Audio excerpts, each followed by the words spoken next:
আমার মনে হয়েছে যে এইভাবে একটা স্বাধীন বাংলাদেশে এত হত্যাকাণ্ড চালাচ্ছে তার আসলে প্রধানমন্ত্রীর দায়িত্বে থাকার আর কোনো ধরনের এখতিয়ার নেই। আপনি যখন সাবেক ফ্যাসিস্ট প্রধানমন্ত্রীর ছবিটা যখন নামালেন, এর পরবর্তী প্রতিক্রিয়াটা আপনি কি পেয়েছিলেন?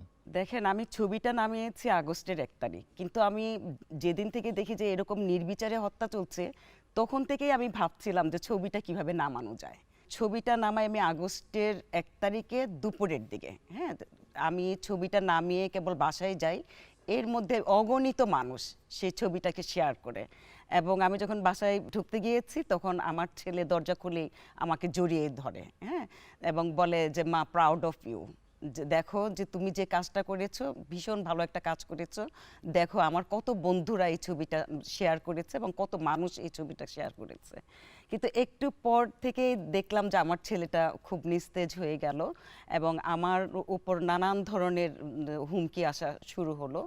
এবং সেই সময়ের যে বঙ্গবন্ধু পরিষদ, সেখান থেকে একটা লিফলেট দেওয়া হয় এবং পরদিন আগস্টের 2 তারিখ জরুরি সিন্ডিকেট ডেকে আমাকে শোকজ করা হয়।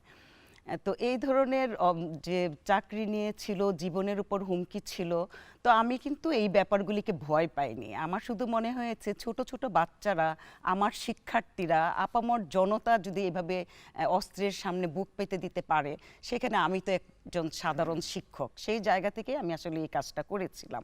আমার মনে হয়েছিল এই কাজটা তখন দরকার ছিল জনগণকে উদ্বুদ্ধ করার জন্য, শিক্ষার্থীদেরকে উদ্বুদ্ধ করার জন্য, এবং যারা ঘরে বসে আছে এত হত্যাকাণ্ড দেখে তারা যেন ঘর থেকে বের হয়ে আসে, সেই জায়গা থেকে আমার এই প্রতিবাদটা ছিল।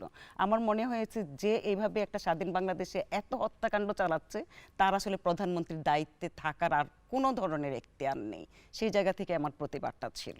এই জুলাই আগস্টের পরবর্তী সময়ে আমাদের প্রাপ্তিও কিন্তু অনেক। হ্যাঁ, যে আমরা একটি গণতান্ত্রিক সরকার পেয়েছি, যে মানুষ তার গণতান্ত্রিক অধিকার প্রয়োগ করতে পেরেছে, যেটা অনেক বছর তারা পারেনি।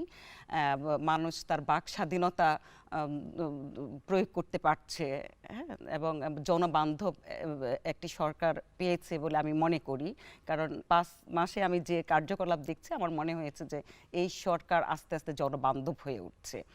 তো দেখেন যে যিনি প্রধানমন্ত্রী, তাকে একা ভালো হলেই তো হবে না, আমাদের প্রত্যেককেই আসলে ভালো হতে হবে, প্রত্যেককেই আসলে সৎ হতে হবে, দেশটাকে ভালোবাসতে হবে। যে স্বাধীনতা অর্জনের চেয়ে স্বাধীনতা রক্ষা করাটা কিন্তু অনেক কঠিন। সেই জায়গা থেকে আসলে প্রতিটি মানুষকেই আসলে দেশটাকে ভালোবেসে দেশটার জন্য কাজ করতে হবে, তবেই না আমাদের সোনার বাংলাদেশ গড়ে উঠবে।